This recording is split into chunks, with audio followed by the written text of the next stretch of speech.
آج میرا رشتہ آنا تھا۔ میں بڑی خوش تھی، مگر دل میں ہزار طرح کے وسوسے بھی سر اٹھا رہے تھے۔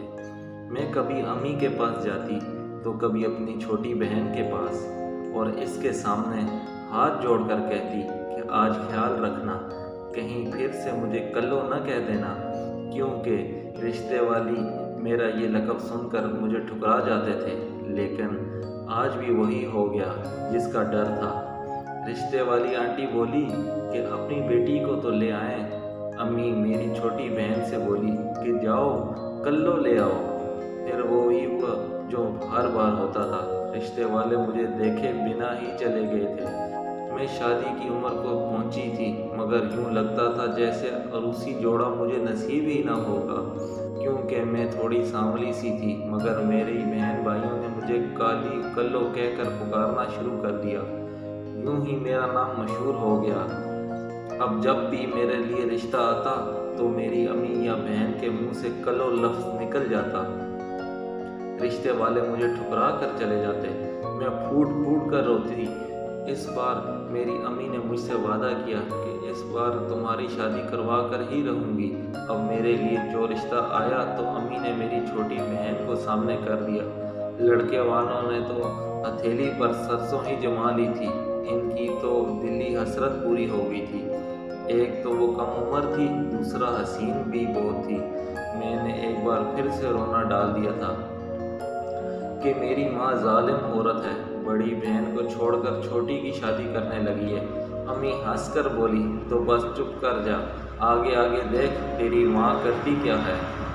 یوں کرتے کراتے رخصتی کا وقت آ گیا، مگر امی نے چھوٹی بہن کے بجائے مجھے پارلر بھیج دیا تھا۔ میں حیران تھی کہ آگے کیا ہوگا۔ جب بارات کی واپسی کا وقت آیا تو امی نے چھوٹی بہن کے بجائے مجھے گھونگھٹ اڑا دیا۔ میں ڈر گئی، لیکن امی نے مجھے حوصلہ دیا۔ وہ بولی کہ میں تمہارے مہنگے پارلر سے تمہارا میک اپ کرواؤں گی۔ رنگ تو دیکھ کر کیسے نکھر گیا، تیرا شوہر تجھے پا کر بڑا خوش ہوگا۔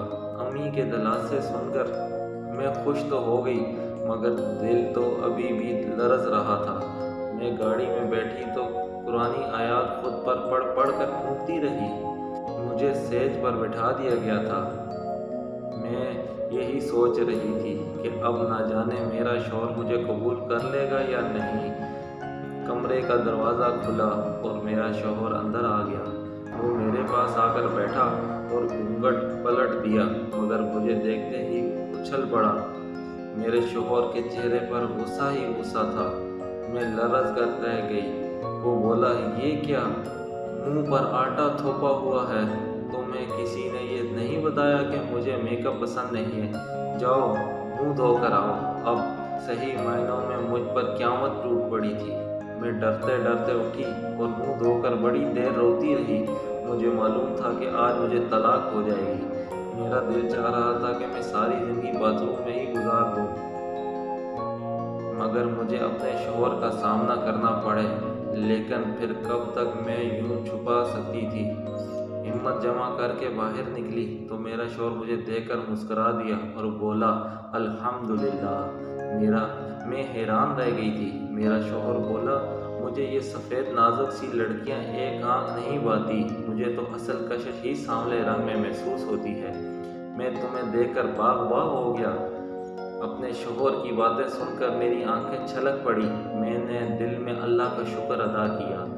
سچ ہی کہتے ہیں کہ ایک انسان کی منصوبہ بندی ہوتی ہے اور ایک اللہ کی۔